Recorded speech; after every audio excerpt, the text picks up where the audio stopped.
आज पूजा पाठ भी होगी कसके। पूजा पाठ तो हम लोग भाई हिंदू है, हमेशा ही पूजा पाठ होती है, कोई नई बात नहीं है। तो आज के दिन के लिए कुछ विशेष नहीं, आज मतदान का दिन है।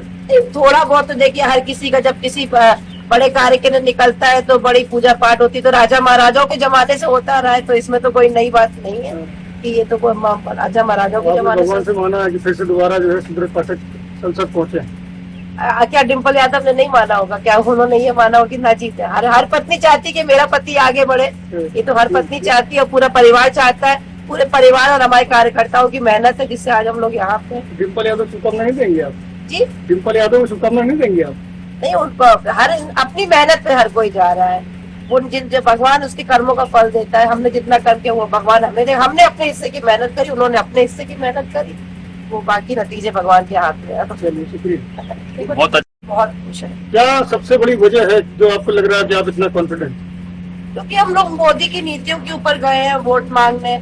जो काम किया है सांसद जी ने, जो काम किया है, उनके ऊपर किसी चीज का आरोप नहीं है, वो हमेशा जनता के बीच में रहे हैं, तो इन चीजों पे हम गए हैं वोट मांगने और लोग खुश हैं। और थोड़ा बहुत तो सब जगह थोड़ी बहुत तो नाराजगी हर किसी से होती है, बाकी मेनली जो है जनता बहुत खुश है। हम लोग कॉन्फिडेंट है कि हम जीत रहे हैं और हमारे कार्यकर्ताओं ने बहुत ही ज्यादा मतलब काम करा है पिछले 2 महीने। पाठक जी की पत्नी है, आप कह रही है कि पाठक जी जीतेंगे, और उधर जो है डिम्पल यादव कह रही है कि हमारे पति अखिलेश यादव जीतेंगे। अखिलेश यादव तमाम कहना बात अलग है और जो जनता से बात करके जानना बात अलग है। हम लोग ने जमीन जमीन पे जाके घर घर जाके ही हम आपसे बोल रहे हैं, हम आपसे घर पे बात अखिलेश यादव नहीं जाते जमीन पे।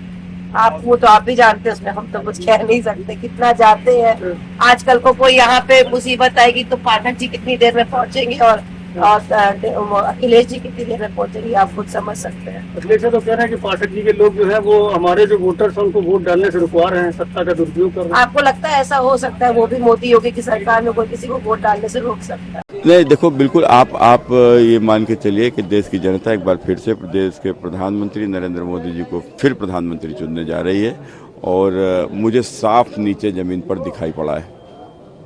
जैसे राहुल गांधी अमेठी से छोड़कर रायबरेली आ गए, वैसे अखिलेश यादव भी कन्नौज अमरोहा में चुनाव लड़ रहे हैं, ये स्थिति क्यों पैदा हो रही है? नहीं, देखो, राहुल गांधी भाग खड़े हुए पूरे देश से कहते घूमते थे डरना नहीं, खुद डर गए चले गए, और अखिलेश जी तो चलो कम से कम डरते डरते सही आ तो गए लड़ने। एक आखिरी सवाल है, अगर सत्ता में आते हैं अलायंस तो बीजेपी कह रही है कि राम मंदिर के बदले में बाबरी मस्जिद दोबारा से बनाया जाएगा। देखो, इनके लोग जा जाकर मुस्लिम बाहुल्य बस्तियों में इसी तरीके से बात कर रहे हैं कि चूंकि मुसलमान बसपा को वोट देने को तैयार नहीं है, तो बसपा को वोट क्यों नहीं दे रहा है, तो उसका कारण ही है अखिलेश यादव को जिताओ, राहुल गांधी के प्रधानमंत्री बन जाएंगे। राहुल गांधी जब प्रधानमंत्री बन जाएंगे तो यहाँ राम मंदिर में ताला लटकवा देंगे। तो इस तरीके की एक बात कही गई है। और दूसरा, जो धर्म के नाम पर आरक्षण देना जो कांग्रेस का है, तो वो भी एक गोपनीय एजेंडा समाजवादी पार्टी का भी कहीं कहाँ रहा है। 79 का क्लेम कर रहे हैं, 79 सीटें जीतने वाले हैं 80 में से। वो अब उन्होंने कहा था 80-82 ना जीत जाए, भाई उनके लिए क्या हो, तो कुछ भी बोल सकते हैं, अपने स्वयंभू नेता है। कितना समझे आपका आज? पिछली बार अब 13,000 था। आप देखो, भारतीय जनता पार्टी का बड़ी विजय की ओर बढ़ रही है।